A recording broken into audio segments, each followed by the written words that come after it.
Cher ami auditeur, chère amie auditrice, je viens t'encourager assurément à prendre la meilleure décision de toute ta vie. Nous avons beaucoup entendu parler dans notre entourage du fait que nous sommes tous des enfants de Dieu. Je veux te dire à travers ce message que ce n'est pas tout à fait la vérité. Cela va peut-être te choquer, mais ce n'est pas du tout la vérité. La Bible nous dit que nous devons décider de devenir des enfants de Dieu. Regarde avec moi dans Jean 1, à partir du verset 12, et tu verras que la parole de Dieu te demande de faire un choix, te demande d'accepter Jésus dans ta vie pour devenir un enfant de Dieu. Mais à tous ceux qui l'ont reçu, à tous ceux qui croient en son nom, elle a donné le pouvoir de devenir enfant de Dieu.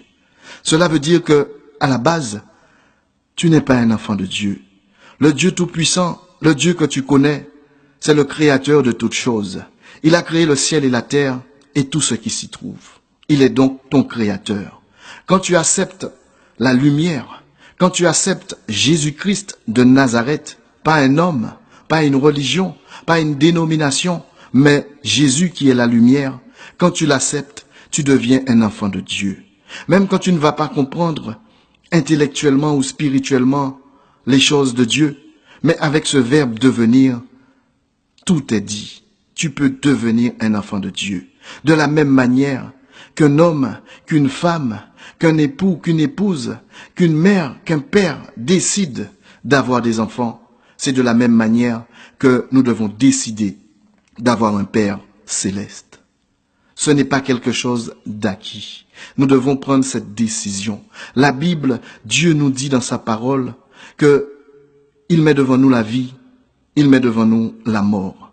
Si tu peux entendre la vie et la mort, si tu peux lire la vie et la mort dans Deutéronome 30 au verset 19, cela veut dire que physiquement, tu es vivant et que Dieu te parle de ta vie spirituelle, de ta mort éternelle ou de ta vie éternelle. Nous avons entendu parler qu'après la mort, c'est Tibet, comme nos ancêtres, comme nos grands-parents ont dit. Mais je veux te dire qu'il y a une vie après la mort. Il y a une mort après la mort physique. Et c'est maintenant que tu dois faire le choix. C'est maintenant que tu dois décider de ton éternité. Ne regarde pas autour de toi. Ne te laisse pas influencer par les que dira-t-on. Prends la décision d'appartenir à Jésus-Christ de Nazareth, le seul qui peut t'aider. Tes parents, ta famille, tes enfants, tes collègues, ton époux, ton épouse, toutes ces personnes peuvent t'abandonner. Mais Jésus, il est l'ami fidèle. Tu as tout à gagner à l'accepter en tant que sauveur, en tant que Seigneur. Il va changer ta vie. Il n'est pas venu te donner une solution. Il n'est pas venu régler pour toi, mais il est venu en tant que solution, te donner la solution, mais que cette solution soit en toi. C'est pour cela que je t'invite à l'accepter dans ta vie. N'épouse pas une religion, s'il te plaît. N'épouse pas une dénomination, s'il te plaît. Ne t'engage pas à suivre un homme, mais engage-toi à appartenir au Dieu Tout-Puissant, à être héritier sur cette terre, co-héritier avec Jésus-Christ de Nazareth. Prends cette décision et ce sera la meilleure de toute ton existence. Ce sera la meilleure de toute ta vie. Prends la décision de devenir un enfant de Dieu. Et tu seras plus que vainqueur. Tu vas continuer à combattre. Tu vas continuer à avoir des épreuves. Mais tu auras Jésus pour t'aider. Tu vas continuer à combattre, oui, mais dans la victoire. Parce qu'il a dit, ce même Jésus-Christ de Nazareth à la croix, que tout était accompli. Cela signifie que tout ce que tu traverses en cet instant, mon ami, cher ami auditeur, chère amie auditrice, tout ce que tu traverses maintenant, Jésus sait la douleur que tu peux ressentir. Il sait ce que tu traverses. Maintenant, décide de lui appartenir. Décide d'être un enfant de Dieu. Tu auras tout à gagner. Nous n'avons plus rien de bon dans ce monde. Nous n'avons plus rien de bon dans ce monde. Apprends à décider avec Jésus-Christ de Nazareth. Quand tu vas l'accepter dans ta vie, quand tu vas passer par cette prière de repentance, quand tu vas reconnaître qu'en sans lui, tu as toujours échoué, tu verras ta vie transformée. Tu n'auras plus qu'à te laisser conduire par ton grand frère Jésus-Christ de Nazareth.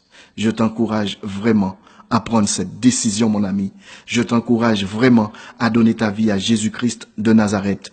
Il veut tout pour toi. Il peut tout pour toi. N'endurcis pas ton cœur. N'endurcis pas ton cœur, s'il te plaît. Il frappe à la porte de ton cœur. Si tu ouvres cette porte, il entrera dans ton cœur. Il va souper avec toi. Il va demeurer avec toi. Il va changer ta vie. Ne t'arrête plus sur les déceptions. Ne t'arrête plus sur les trahisons. Ne t'arrête plus sur tout ce que les hommes t'ont fait subir. Maintenant, Dieu te réserve de grandes choses. Il te dit qu'à travers ce message, le meilleur est devant toi, mon ami. Prends cette décision que tu ne regretteras jamais. Jésus-Christ veut t'aider. Je te répète, Jésus-Christ veut t'aider. Il veut être ton sauveur. Il veut être ton Seigneur. Si tu lui donnes cette place qu'il veut tenir dans ta vie, il va t'aider à régner ici-bas en lui. Je t'encourage à faire ce choix.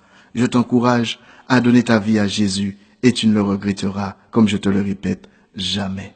Que vraiment Dieu te bénisse, qu'il te garde, qu'il te protège, qu'il t'aide vraiment à faire ce choix. Ne regarde plus à côté de toi, ne regarde plus en arrière. Toi qui le connais déjà, je t'encourage à tenir ferme. Toi qui viens d'écouter ce message, prends cette décision pour ta vie, pour ton éternité. Sois béni et tiens ferme.